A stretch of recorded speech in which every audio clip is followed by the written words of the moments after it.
Hey everyone, and welcome to the Doge that scours the internet for the best of the worst of tabletop RPGs. In today's episode of Dungeons & Dragons Horror Stories, we have two tales of the fantasy world of D&D and the real world colliding, but not in a good way.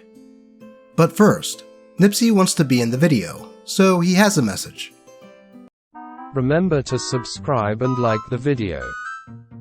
I like when people subscribe and like the video. Thanks, Nipsey.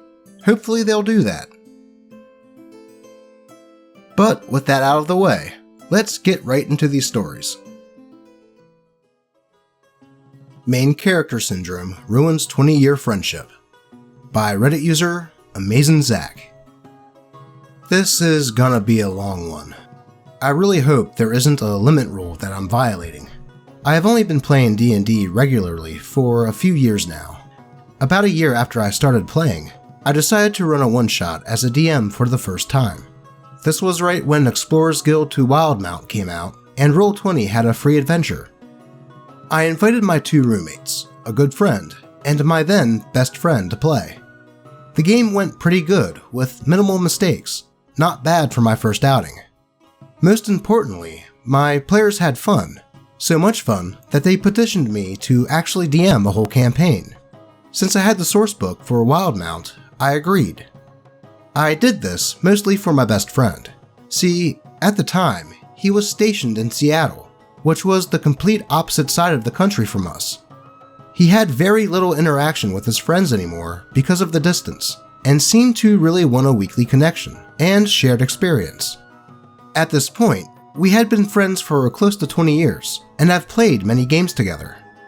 He is extremely competitive, and would often fight me about rules that he didn't agree with.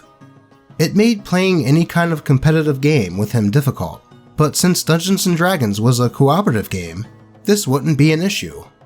Right? A few sessions in, I started to notice some of his more combative traits starting to show up. I enforced a square of difficult terrain since he chose to leap in full armor over a small partition. This effect ended up not mattering since he only moved 15 total feet, but he fought with me about it for a week. As the norm in our relationship, I would reach out to him and eat the humble pie because my friendships matter more to me than small squabbles, and I told him that I'm the DM and have to make decisions, but at the end of the day, Dungeons & Dragons is for fun, and I'm not going to fight over it. Things calmed down for a bit, but about a month later, the story took a focus on another player as we entered their home city. A mystery was afoot as her parents were missing, but my friend, who was playing a fighter, didn't like that there hadn't been any combat, so he stayed behind to pout in a tavern. While the other members of the party were searching for the plot threads, he decided to start a bar fight. He seemed happy, but I was frustrated.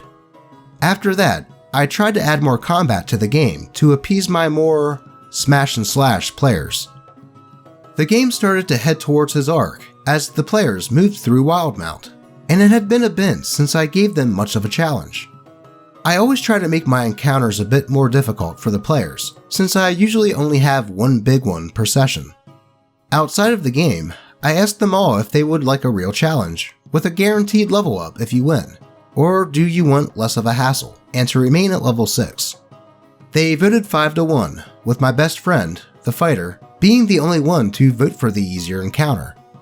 Apparently, he likes just being much stronger than everyone else, and likes tearing through enemies like tissue paper. That is a perfectly fine way to play, but it was clear at this point that this campaign was not being run that way. So, I set up a Death Tyrant encounter. Hard mode, I know. But my reasoning made sense to me. I had a paladin and a warlock that regularly did insane damage every round, a celestial warlock that was pretty clever with spells, a very efficient rogue, a new druid, and a wild magic sorcerer turtle that was impossible for me to hit. I thought this fight would be tough, but not impossible. Then, things took a bad turn. The rogue couldn't make it for that session, and none of them played the way they usually did. In fact, they went several rounds without even trying to hit it.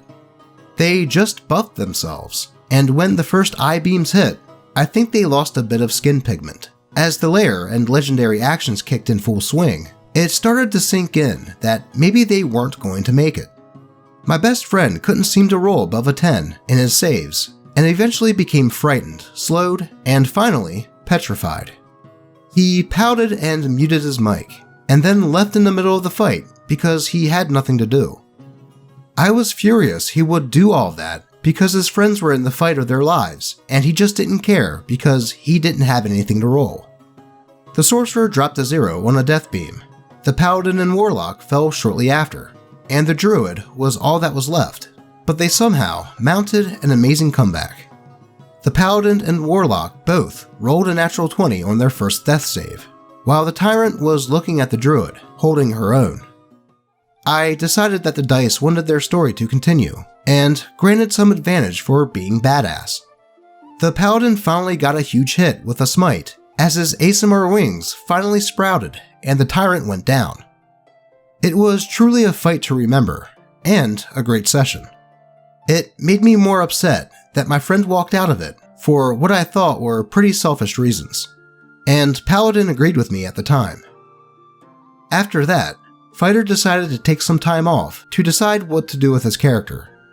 Did he want me to plot contrivance as a way for him to heal? Or did he want a new character? Neither, as it turns out. He picked a fight with Warlock and stormed out of the campaign and group chat. He argued with me that this game was taking up all of his time that he could be spending with his girlfriend, and acted like that was somehow my fault. I replaced him with a person I had started dating, but that campaign didn't last much longer. I learned through the campaign that the thing I liked most was improv and world building, so I decided, as a challenge to myself, that my next campaign was going to be a homebrew setting. And, surprise surprise, best friend wants back in. I tell him sure, but no more of that behavior. I can't have him storming off or fighting me over every little thing he didn't like. He agreed, and in session 0, I explained that this campaign was largely going to be combat light and focused on telling a story that expands this world I was creating, since the characters themselves were going to be new to it as well. The cast was me, the DM, best friend playing a monk, roommate 1 playing a ranger, roommate 2 playing a cleric, my girlfriend playing a bard, and a good friend playing druid. There were 2 others, but they aren't relevant to the story and left the campaign early. It didn't take long for Monk to start slipping into his old ways. He'd start describing things he was doing and expected me to just go along with it, like saying, "I found 2 healing potions." I had never described anything of the sort, but he was insistent that he found them. I said, "Sure, you find 2 bottles, but they probably aren't healing potions." Eventually, after more banter, I said he could mark them as healing potions with a question mark, and to tell me if he used them. I planned on them being something silly and terrible. He would pout and delay the story when it wasn't focused enough on him, or directly involving combat. He was absolutely disrespectful and hostile to every NPC I had them meet, and when the cleric died, he decided to take his character in a more angry and vengeful direction. I tried to play with this as a way to push him towards a growth arc, but he only got worse. He talked about multiclassing into Warlock, and I started to think of some patrons. At this point, he was basically full murder hobo, so none of the packs really fit. So I designed one myself that we agreed upon. It was a damage-focused pact that emphasized anger at the cost of your own safety. Again, I was hoping he would play this and see his flaws. No such luck. The meat and potatoes of the story starts about a month before our final dust-up. Monk sends me a message saying that he's been talking to his brother about our campaign and that he is willing to join. I say that's really cool, but I'm not looking to add new players, and maybe in the next campaign we can work something out. He proceeds to call me shitty because I had a standing invitation to Druid's wife, but would not let his brother play. I tell him I'm sorry he feels that way, but Druid's wife is one of my best friends, and I promised her that spot 2 years ago. At this point, I'm mostly just teasing her about it. He said, It's still shitty, but whatever, it's your show. This put me in a really bad mood, but I eventually got over it. He actively fought against every NPC, and when I finally had them meet the king, he was extremely disrespectful, which I just ignored for the sake of the conversation. The king offered them resources and aid in exchange for their cooperation. He refused to accept anything from him, so while the rest of the party asked for things they wanted, he just grunted and said, "Health potions." I asked twice if he was sure that's all he wanted, and he said yes. Throughout the week, while my girlfriend was visiting, he would send me messages asking for magic items. I told him that he should have asked the king, to which he replied, "I didn't know we could just ask for stuff." Again, I clarified twice if all he wanted was health potions. What he really wanted was to get something, and not have to have the character moment where his monk eats a little humble pie. He popped into the group chat to say that he never gets anything special because he isn't sleeping with the DM. I tried to laugh it off like a joke, but after how this ended, you look back on things with hindsight. And I'll remind you, this man was playing a whole ass subclass that I created just for him. He came to visit and told me that he wanted me to do something with his character while he was absent. We agreed to the rules that I would give him something to do, but if he wandered alone into something bad, then there would be consequences. The day came, and I had his patron guide him towards some guards that he saw shaking down a shopkeeper. He proceeded to kill those guards, and then leave the bodies in the shop. I later made this a part of the group's story, as they were investigating said shopkeeper. He was then convinced that Ranger was trying to get his character arrested. He fought with her for 2 weeks about this, but Ranger had no clue that Monk had done this, and was just playing the game like he should. This bled into the group chat for 2 weeks, until eventually everyone was like, "Hey man, Ranger hasn't done anything, and nothing has happened to your character. You're just pre-upset based on nothing." But there was no sense left. He was convinced that Ranger and I had concocted a plot to set his character up to murder 2 guards and then be discovered, so that I could have the king throw his character in jail. Monk kept doing things to be suspicious to the king's guard and would wander off during missions, and would sit pouting about his lack of magic items, while the party had to stop what they were doing so they could backtrack and get him as a player to re-engage with the story.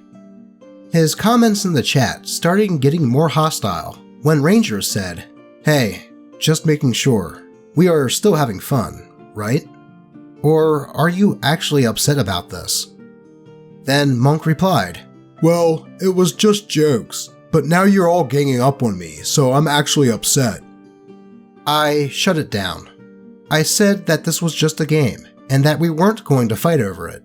Besides, nothing had happened yet. Ranger sent him a separate message to say that Monk should really do some soul searching, because this is a pattern of behavior from him, and that no one else keeps having these issues in the games. They continued to fight, which made Ranger leave the chat temporarily to avoid it from continuing in there, and Monk stormed out without a word to any of us shortly after that. Usually, I am the one to reach out, but this time I didn't. I genuinely didn't do anything wrong, and had become increasingly frustrated with his behavior. As the weeks went by, it was clear to me that he cared more about being right and being vindicated than he did about our friendship. Eventually, months had passed, and I learned that he had met up with Druid, where he said he decided to no longer be my friend, and just never felt the need to talk to me. At that point, after weeks of silent treatment, I also didn't want to be his. So, that's that.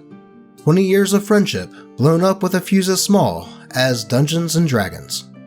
The party still plays every week, and I got another friend to come in as a rogue, and they are meshing very well and enjoying our story. Sorry this post was so long.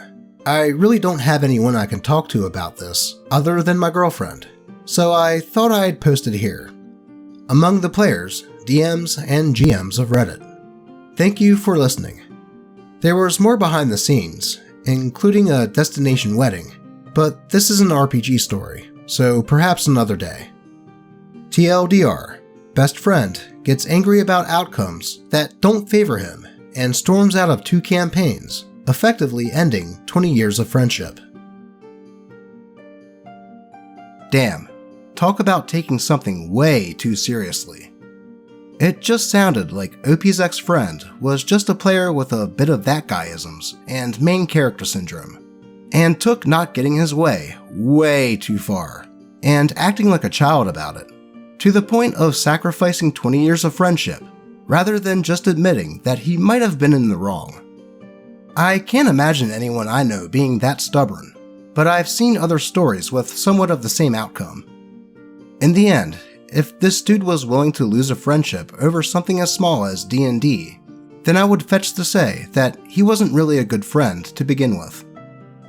Though, those are just my thoughts. What do you think? Let's move on to the next story. And a heads up to the viewers. This last story contains themes of mental abuse and self-harm. So, if that is something that you would rather not hear, I won't blame you if you want to stop watching the video here. Otherwise, let's get into it. My friend's abusive partner crashed our D&D game. By Reddit user Eagle Soaring. So, this is a story from back in high school, very early in my Dungeons & Dragons experience. I had gotten interested in Dungeons & Dragons from watching It Me JP's roleplay in 2015. I wanted to try running some Dungeons & Dragons and asked my group of friends if they would be interested in playing. I got a group of about 5 players, which included a good friend of mine who I will call Sarah, and my other friends, Harrison, Luke, and Cole. We decided to try out Princes of the Apocalypse, and decided to use the large poker table in Cole's garage to play on since he lived the closest to our high school. We had fun the first few sessions, but I noticed that Sarah was getting a lot of texts during the game and was very distracted and had to leave early twice. During lunch period one day, I asked her about it, and she told me that she was getting bombarded with texts from her girlfriend that I'll name Amanda. It turns out that Sarah was trapped in an abusive relationship with this one girl. Amanda was extremely controlling, and anytime my friend hung out with anyone else without Amanda, Amanda would manipulate her with these texts to make her leave and check up on her. She would make her feel bad for, quote, abandoning the person she was supposed to love. She would weaponize depression and self-harm to manipulate Sarah into leaving whatever social situation she was in to go and check on her. I told Sarah that what Amanda was doing wasn't okay and was manipulative. Sarah told me it was fine and thanked me for being concerned. Me, being a dumb high schooler, thought, well, if she says it's fine. After that, I noticed that literally anytime Sarah didn't have Amanda right next to her, she was getting text constantly. It got to the point where she started to bump into us downtown in a totally crazy coincidence. After accidentally bumping into us, Amanda would try to force herself into any hangout or social situation that involved Sarah and would completely speak over and for Sarah. Amanda was also uncomfortably handsy with Sarah. Like, she was openly groping Sarah's breast and ass and would hit on the other females in the group. When confronted with this, Amanda would say something to the effect of, LOL, calm down, we're all girls here, not like it's guys grabbing our ass. All this while Sarah visibly looked unhappy and small. Anytime Amanda showed up, Sarah would physically close and shrink. Her once happy face would turn sullen, but she kept saying everything was fine, and us, being stupid teenagers, we didn't press the issue. This all came to a head during a D&D game we met up for at Cole's. Sarah started getting tons of text, and I convinced her to give me her phone. I promptly turned the phone to silent and put it in a drawer in the kitchen. For the first time, Sarah was actually engaged and having a ton of fun playing D&D. She was a great role player and very clever. The moment the contact from Amanda was ceased, she opened up and got immersed in the game. About 3 hours into the session, we were fighting some cultists in a cave, And then suddenly, there was a banging on Cole's door. Amanda had shown up at Cole's house. This is when we found out that Amanda had Sarah's phone GPS in one of those Find My Friends apps or something, and was literally tracking her. Cole didn't like Amanda, and Amanda didn't know where Cole lived. Amanda was livid. She started screaming that Sarah was ignoring her, and how that wasn't okay. She was yelling that Sarah was an awful person, who clearly didn't give a shit if Amanda killed herself, and that if Sarah didn't leave this dumb fucking game, that Amanda was gonna do something serious, and it would all be Sarah's fault. Sarah started mumbling how it wasn't a dumb game, and that it meant a lot to her. Amanda didn't even let her finish before she tried to grab Sarah and basically drag her out. This is when me and Cole stepped in. Back in high school, I was in pretty good shape and had basically been drafted onto the senior football team at the coach's behest. Cole was a fellow linesman, so we were big dudes. We stepped in between Sarah and Amanda and told Amanda that if she didn't leave right now, we would throw her out. She left saying that blood will be on Sarah's hands, and that we were all enabling abuse. After Amanda left, Sarah broke down crying and finally told us everything. She felt trapped in an abusive relationship and was being gaslit and manipulated into staying with threats of suicide. Sarah herself had started to consider suicidal thoughts and showed us her arms where she had been self-harming. The next day, we met up to hang out before class in the library, like we did every day. Amanda was sitting at the table waiting for us and had the gall to act like yesterday didn't happen. We told her that Sarah doesn't want to be with her anymore and that she was being abused. Amanda responded by saying something to the effect of, "Oh, that? Sarah's just overreacting. She can be such a drama queen, lol."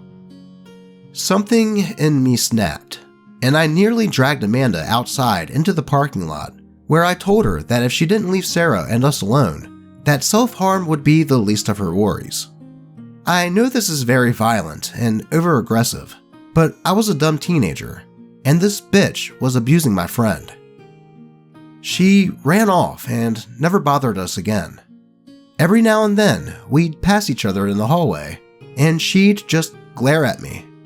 I made it a point that anytime I saw her with another girl, to inform them of the person Amanda is, privately, and if they needed help, that they could rely on me. TLDR, one of my friends was trapped in an abusive relationship with a partner who would spam my friend with text and threats of suicide whenever she didn't spend time with her, crashes our D&D game, and belittles her hobby, getting kicked out by us. The next day, tries to act like nothing happened and blames Sarah, then is promptly told that if she ever bothers my friend again, she'll be eating through a tube. It definitely sounds like Amanda was super abusive and manipulative to Sarah, and it's good to hear her friends were able to get her away from that situation. Though, I do have to say, yes, they were dumb teenagers at the time, and the way that her friends got her out of that was effective. There were probably better ways to go about resolving that issue. Maybe go with Sarah to the guidance counselor and tell the story of what was going on, and try to resolve it through those channels, before resorting to physical force and threats of violence. Though I do have to applaud OP for warning Amanda's potential victims of her nature. And remember, if you ever experience someone like Amanda doing this type of stuff to you, don't hesitate to tell someone. People like Amanda don't change, and it won't get better unless you get away from someone like that. But that's going to do it for today's video. If you have a story that you would like to be shared on the channel, be sure to post a link in the comments, on the channel subreddit, or even just at me on Twitter. As always, I appreciate all of you, and remember to never let someone control and walk all over you, and that there's always someone out there willing to listen. Until next time.